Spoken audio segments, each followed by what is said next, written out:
You've probably heard the term multi-factor authentication, or MFA, and think, great, another thing I have to do.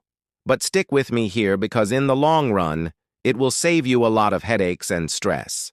First off, what is multi-factor authentication? It simply means that instead of just using a password to get into an account, you use multiple factors or a combination of different things to verify that it's really you trying to log in. So, why should you care? Well, there are three main reasons. The first is that it's much more secure.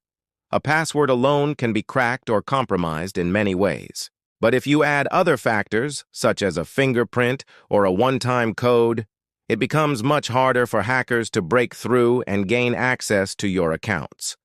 The second reason is that even if someone does manage to trick you into giving them your password, they still won't be able to get into your accounts if you have MFA enabled. This is because they'll need more than just your password to complete the login process. They will also need to provide additional verification through a fingerprint scan or by using a one-time code, for example. And if the hacker doesn't have your fingerprint or the one-time code, they won't be able to get into your account.